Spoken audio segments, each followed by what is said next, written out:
because the first words of this surah are Alif, Laam, Miim. These are 3 letters. They're letters. And the only person who anybody who knows letters, the only reason they would know letters is because they're learning to read.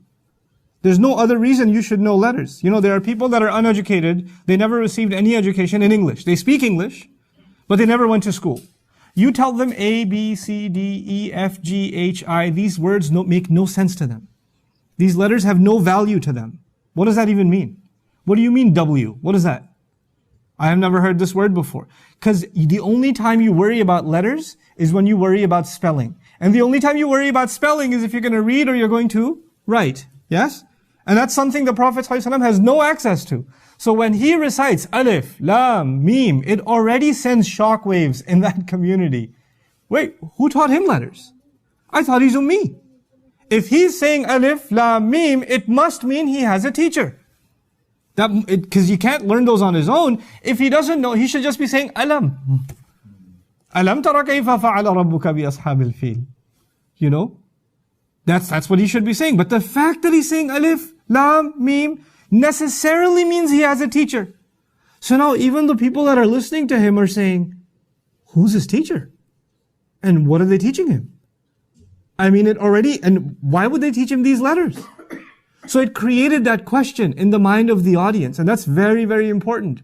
Because the question will be answered that the teacher is Allah. He's the one who's taught him. Right?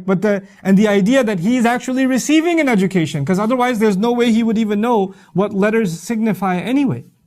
The second thing you should know about Alif, Lam, Miim is its unprecedented usage. This is very important. As we go through the dars today, this will become clearer and clearer, inshallah ta'ala. That the Quran said things in a way that had never been used before. Nobody talked like this.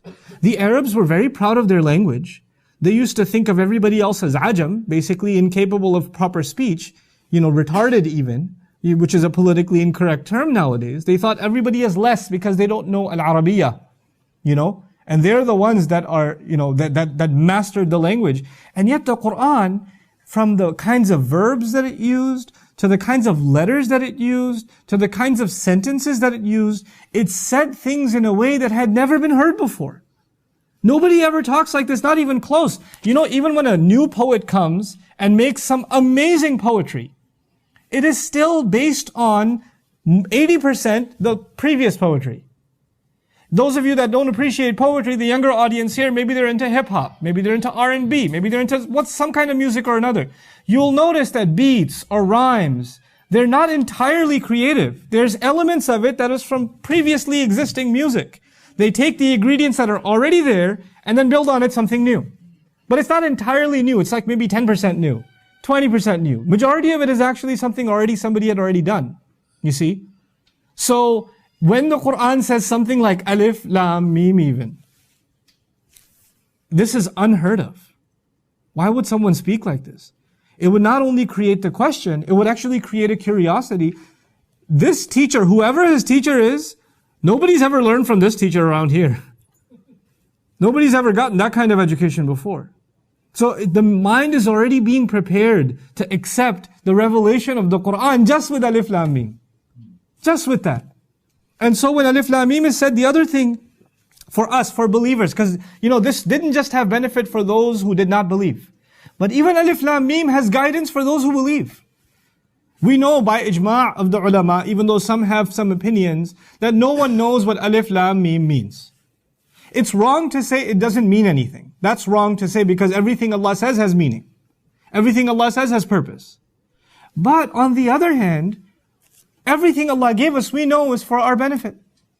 Allah doesn't speak in the Quran, He doesn't speak unless it is something that will teach you and me something. He Himself says, عَلَّمَ الْقُرْآنِ عَلَّمَ الْقُرْآنِ. He didn't just say قَالَ الْقُرْآنِ. He said the Quran. تَكَلَّمَ الْقُرْآنِ. He spoke the Quran. No. عَلَّمَ الْقُرْآنِ. He taught the Quran. The thing about teaching as opposed to speaking, when someone's speaking, they're just running their mouth. But when someone is teaching, who do they have in mind? The student. So everything they teach is supposed to benefit who? The student. Which means with that formula, even when you read Alif Lam Mim, it is supposed to have some kind of benefit for you. But then the question arises, I don't even know what it means. How is it supposed to benefit me? Because in order for me to benefit, I have to understand. And especially when you're sitting in a classroom and a teacher says something and you don't get it, that means you didn't benefit. So you have to raise your hand and say, what? I don't understand. Could you repeat that? Could you explain it to me? I need a better explanation. But no matter who you ask in the world, can somebody explain Alif, Lam, Mim? Could somebody tell me what it means? What's the tafsir of these letters? What's the mystery behind them? Nobody has a clear answer. And nobody has had a clear answer, and it seems pretty obvious. Nobody's going to have a clear answer until you come before Allah on Judgment Day and beyond. And Allah Azza wa Jalla allows us by His mercy to enter into His Jannah, and we get the opportunity to ask our teacher, Allah Azza wa Jalla, what is Alif Lam Mim? But even then there's benefit. The question, I'm building this question for you. What's the benefit then? The benefit is, you know what's called, for college students here, they know, it's called student orientation. You ever heard of student orientation? First day of class, the teacher comes into the classroom and says, listen, you have to have this attitude. You have to put this much hours in homework. You better not do this, and this. You better finish your assignments on time. The exams, you better start preparing for them 3 weeks in advance. He prepares you mentally for everything that's coming, yes? And if you're not properly mentally prepared for the course, and the best one to prepare you is the teacher himself, then you're not going to have the right attitude necessary to be able to succeed in learning. The first orientation for the student of the Quran is that they don't know anything. The first orientation for the student of the Quran is Alif, Lam, Mim. What does it mean? You don't know, and you better get used to that. Wallahu ya'lamu wa antum la ta'lamun. Allah is the one who knows, you're the ones who don't know. Don't come to this book to try to put criticisms on it and impose upon Allah that unless I understand, I will not follow. Unless I am satisfied, my curiosity is satisfied, until then, I'm not convinced enough, I don't want to follow it. No. You're going to have to come to this book with humility.